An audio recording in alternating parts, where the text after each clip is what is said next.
The year is 1942. The location is Guadalcanal, a swampy, humid, jungle-choked island in the South Pacific that served as the entire Pacific War distilled into one brutal, unforgiving location. The strategic stakes were absolute. If the Americans held Guadalcanal, they had secured a crucial foothold, a launch pad to attack Japan's major strongholds and begin severing their expansionist supply lines. If they lost it, the Japanese would cement their absolute control over the South Pacific shipping lanes, and the entire Allied effort in the region would be set back for years. It was a vicious, unrelenting, months-long struggle, a war of attrition, fought in miserable conditions against a determined enemy, a place the Marines grimly referred to as the Island of Death. And every man knew they were fighting not just for territory, but for the strategic future of the entire war. This reality dictated the American defense strategy. Despite constant naval and air bombardments, disease, and relentless patrols, the Marines were ordered to hold. Their objective was not conquest, but survival, transforming their meager perimeter into an unbreakable fortress. They fought daily battles against the jungle itself, constantly digging, improving fields of fire, and rationing dwindling supplies, all while knowing that the moment their defenses failed, the Japanese forces would overrun them. The weight of the entire Pacific theater rested on the shoulders of the thousands of young Marines desperately clinging to a small patch of malarial hell. The focal point of this brutal, prolonged fight for the island came down to one crucial patch of real estate that the Marines had clawed out of the dense jungle: Henderson Field. This was the American-built, hard-won airstrip that allowed the U.S. to launch fighters and bombers, collectively known as the Cactus Air Force, to control the skies around Guadalcanal and prevent the Japanese from resupplying their forward positions. Henderson Field was, quite literally, the heart and soul of the American defense. If the Marines lost that single, muddy strip of earth, the Japanese would immediately seize air superiority, isolate the American garrison, and the entire Guadalcanal campaign would collapse, potentially leading to the annihilation of the trapped Marine forces. The Japanese understood this strategic value perfectly, making the airfield their single, overriding target. Their entire operational plan revolved around one decisive land assault to eliminate the field. The Marines, meanwhile, had to dedicate every resource to defending the perimeter around the strip.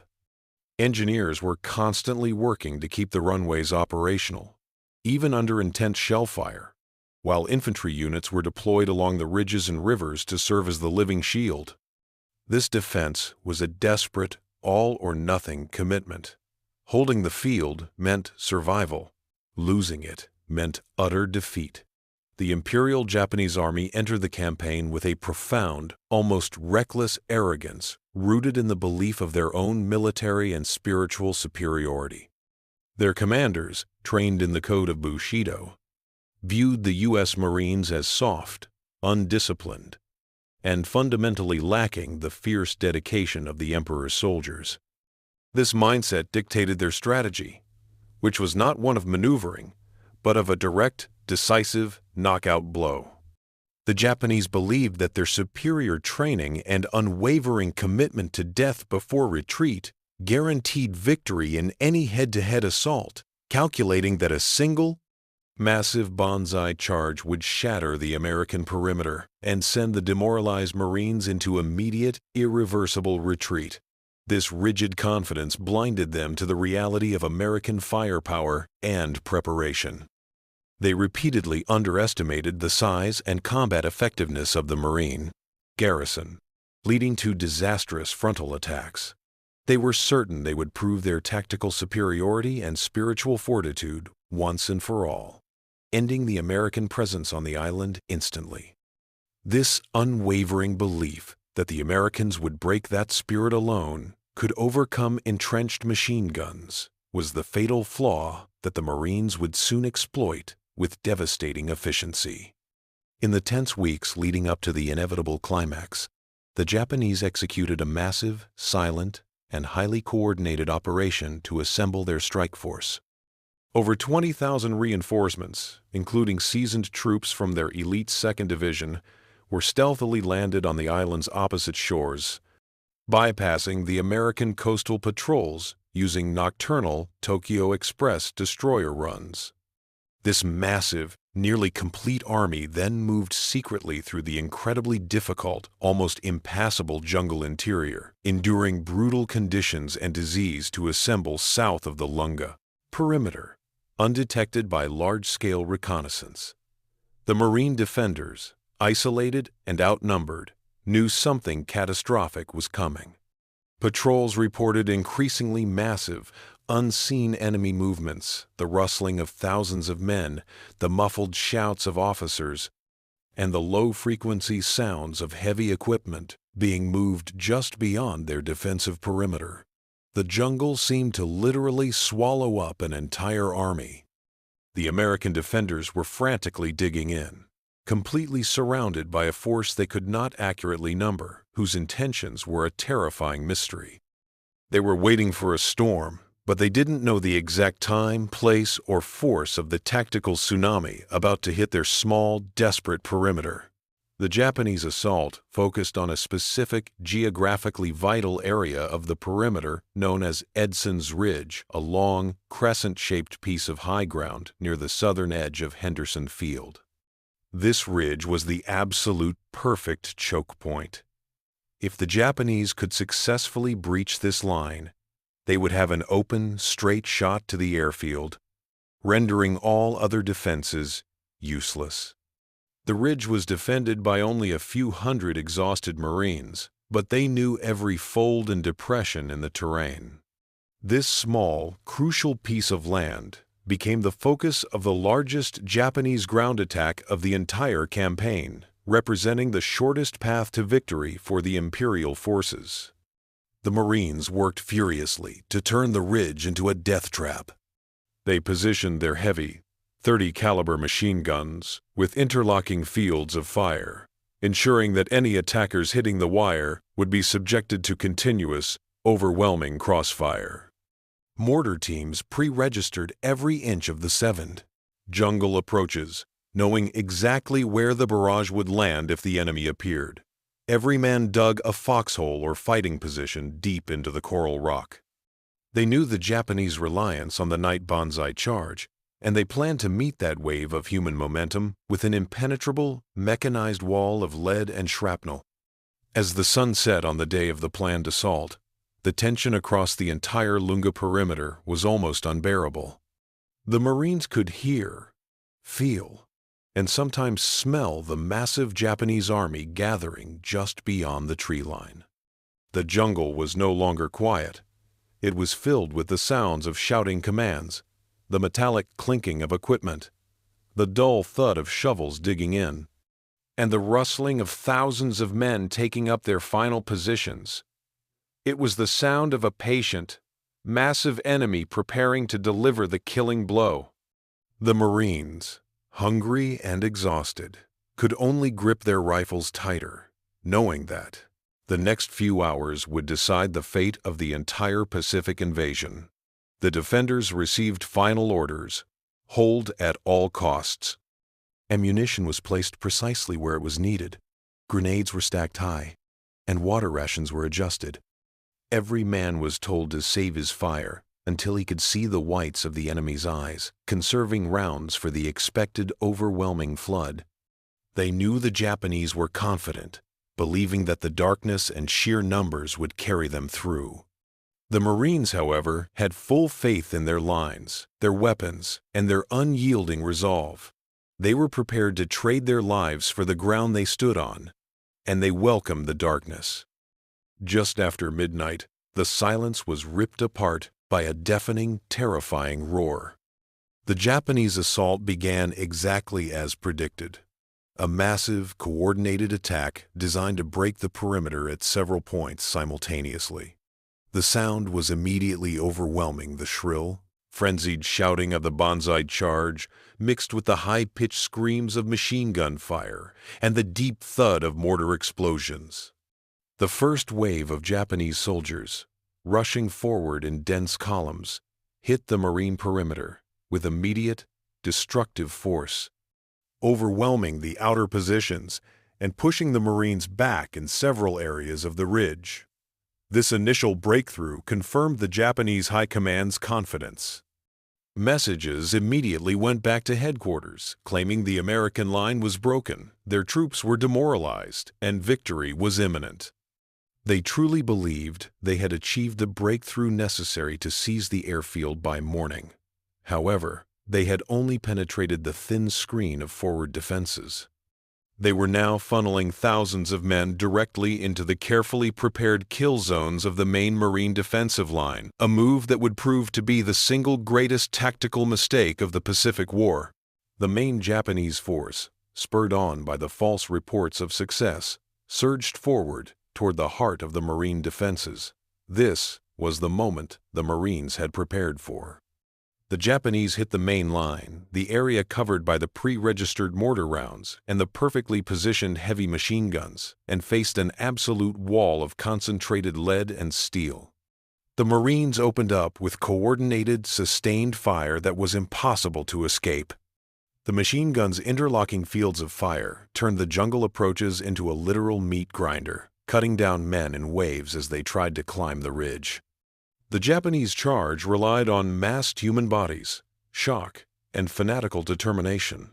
But this human wave ran headfirst into the cold, calculated efficiency of American firepower. The mortars rained down precisely where the Japanese had gathered, shattering morale and eliminating entire platoons in seconds. It was a mechanism designed for slaughter. The mechanism of the Marine defense was proving vastly superior to the sheer mass of the Japanese attack. In the span of just a few horrific hours, the battlefield was transformed into a killing zone of unprecedented scale. The catastrophic failure of the Japanese banzai charge was a stark lesson in modern warfare. Sheer human determination cannot defeat organized, overwhelming firepower.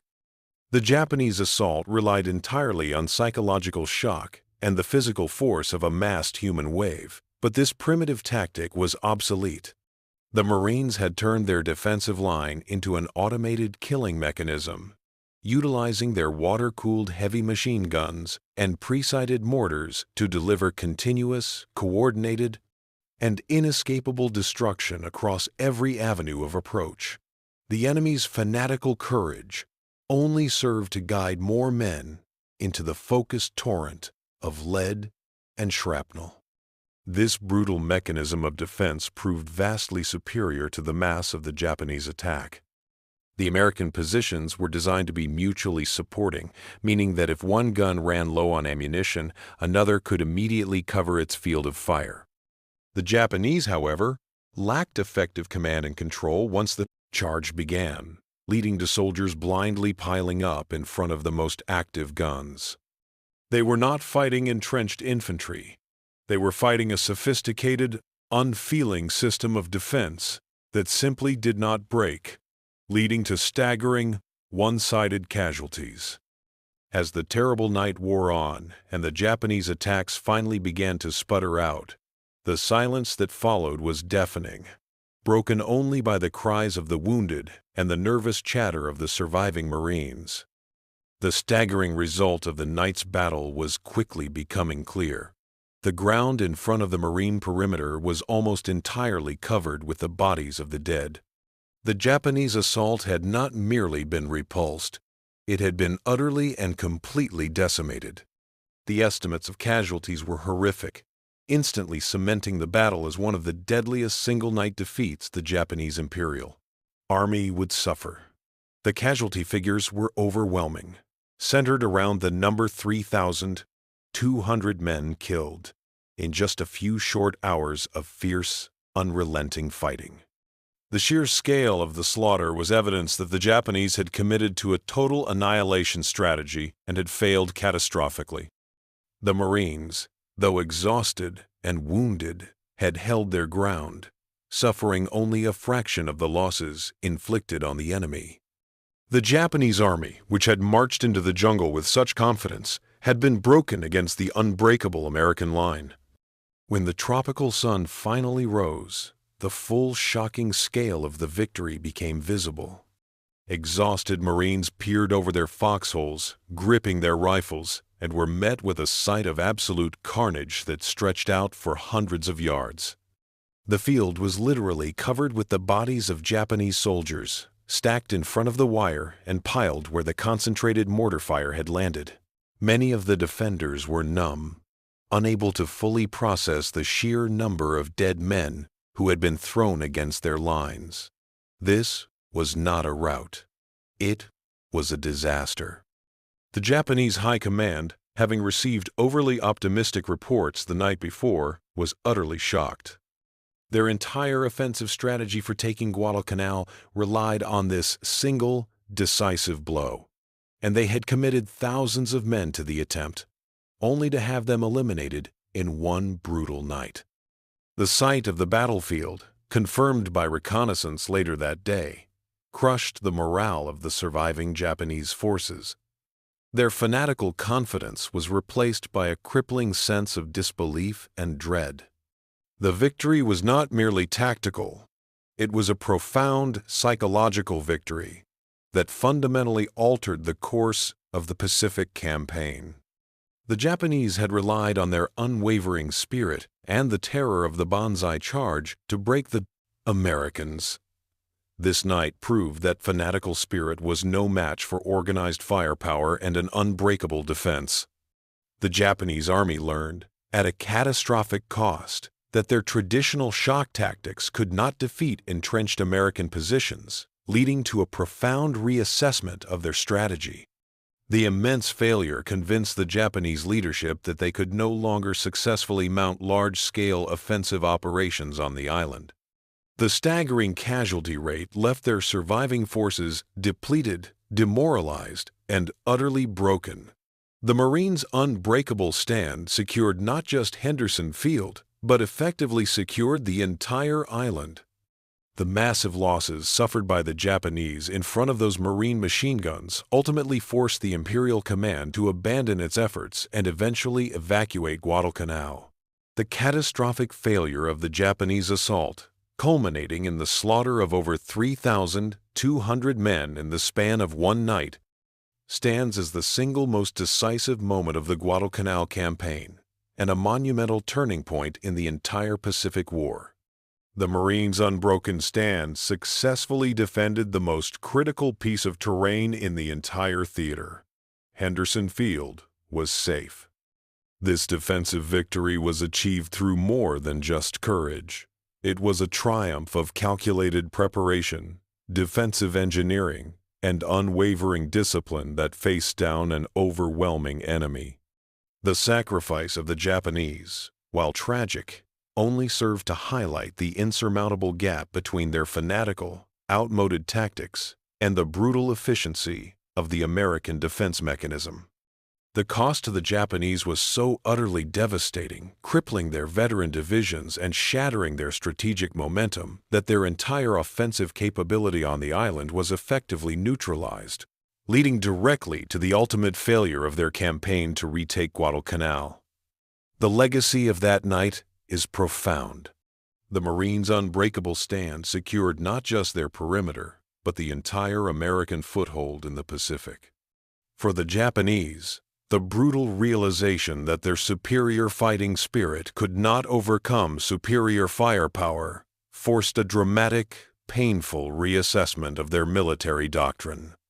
For the Americans, it cemented the reputation of the U.S. Marine Corps as an unyielding force capable of holding the line against any odds, paving the way for the eventual Allied victory in the Pacific. The Marines who fought on that ridge achieved the impossible, transforming a terrifying moment of being completely surrounded into one of the most one-sided, catastrophic defeats ever inflicted upon the Imperial Japanese Army, guaranteeing that the Island of Death would become the foundation for ultimate Allied triumph.